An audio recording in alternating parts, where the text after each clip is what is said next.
আছে আমার সাথে। ও আগে খারাপ কাজ করতো, সবকিছু জানার পরও মাফ করে দিছি। তুই আমি খারাপ কাজ করেছি, খারাপ যাব না আমি খারাপ নেই খামো, আমি টাওয়ারে যাইবার দিম না। কথা তুমি যাও।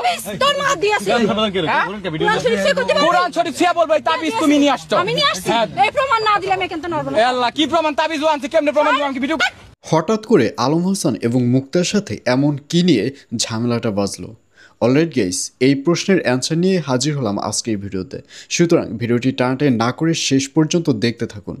আসলে আলম হাসান এবং মুক্তা যে কক্সবাজার গিয়েছে তারা হানিমুন করতে, এটা কিন্তু আপনারা সবাই জানেন। আর সেই কক্সবাজার থেকেই তাদের ঝামেলা শুরু হয়ে গেছে। মুক্তা জাস্ট একটাই ক্লেম করছে, আর সেটা হচ্ছে যে আলম হাসান নাকি মুক্তাকে উঠতে ভিডিও করে, বসতে ভিডিও করে, মুক্তার ব্যাক সাইড ভিডিও করে, মুক্তার শরীর নিয়ে ভিডিও করে। এইগুলো মুক্তা পছন্দ করছিল না। কক্সবাজারে গিয়ে কিন্তু অলরেডি অনেকগুলো ভিডিও করেছে, কিন্তু এক পর্যায়ে মুক্তা নাকি নিষেধ করেছে, মুক্তা নাকি বারণ করেছে যে কক্সবাজারে এমনিতেই ভিজে গেছি, ড্রেস আপ ভালো না, এই ভিজে যাওয়া ড্রেস আপ নিয়ে তুমি যে ভিডিও করো এগুলো আমি মানব না, তুমি আর আমার সাথে আমাকে নিয়ে ভিডিও করতে পারবে না। আর এই কথাই রেগে যায় আলম হাসান। আসলে আলম হাসানের সাথে মুক্তার এর আগেও অনেক ঝামেলা হয়েছে, কিন্তু সেগুলো মুক্ত কখনোই সবার সামনে প্রেজেন্ট করেনি। শুরু থেকেই আলম হাসানকে দেখা গেছে যে সে মুক্তাকে নিয়ে ভিডিও করছে, কিন্তু এই কিছুই মুক্তা কারোর কাছে শেয়ার করেনি, কারোর কাছে পাবলিশ করেনি। কিন্তু ঝামেলাটা বাজে কক্সবাজার গিয়েই, কারণ কক্সবাজার গিয়ে এমন সব ভিডিও আলম হাসান করে যেগুলো মুক্তা মেনে নিতে পারছিল না, যার কারণে মুক্তা এবং আলম হাসানের সাথে ঝামেলা লেগে যায়। তো ভিউয়ার্স, এখন অনেকের প্রশ্ন হচ্ছে যে এখানে আসলে কার দোষ, আলম হাসানের দোষ নাকি মুক্তার দোষ? আর এই প্রশ্নের অ্যান্সার হচ্ছে এখানে আলম হাসানের দোষ।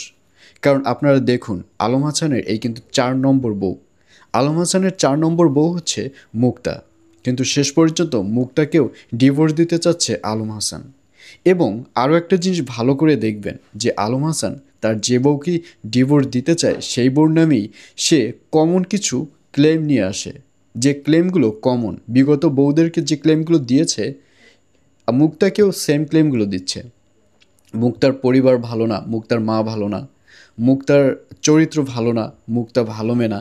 এর আগে মুক্তা ইমো বিজনেস করতো, ইমোতে আজে বাজে কাজ করতো মুক্তা। সেম ব্লেমগুলো কিন্তু শর্মিলাকেও দিয়েছে।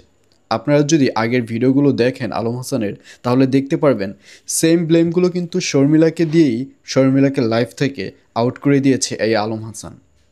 আর এখন মুক্তাকেও আলম হাসান আউট করে দিবে এই সিদ্ধান্ত নিয়েছে। আসলে আলম হাসানের প্রধান টার্গেট হচ্ছে সে একটা বিয়ে করবে এবং বউকে নিয়ে 1-1.5 মাস 1 বছর ভিডিও করবে, ভাইরাল হবে, ভাইরাল টপিকে থাকবে, এবং পরবর্তীতে তাকে যখন ছেড়ে দিবে তখন সে ট্রেন্ডিং টপিকে থাকবে এবং পরবর্তীতে আবার বিয়ে করবে। এটাই হচ্ছে মূলত আলম হাসানের ধান্দা। আলম হাসানের ধান্দাই হচ্ছে নতুন নতুন বিয়ে করে কিভাবে ভাইরাল টপিকে থাকা যায়, কিভাবে ট্রেন্ডিং টপিকে থাকা যায়। তো ভিউয়ার্স, এখানে আমি মুক্তার কোনো দোষ দেখছি না। মুক্তা হাজারো খারাপ একটা মেয়ে হোক না কেন, আলম হাসান কিন্তু দেখে মুক্তাকে বিয়ে করেছে। আলম হাসান মুক্তাকে যে ব্লেমগুলো দিচ্ছে সেগুলো কিন্তু দেখে জেনে শুনে তারপর দিচ্ছে, তারপরই কিন্তু তাকে বিয়ে করেছে। আমরাও জানি মুক্তা কেমন মেয়ে, কিন্তু এখন যদি আলম হাসান মুক্তাকে এই ব্লেম দেয় তাহলে কোনো কাজ হবে না, কারণ এখানে দোষটা হচ্ছে আলম হাসানের। সব কিছু জেনে শুনেই আলম হাসান মুক্তাকে বিয়ে করেছে।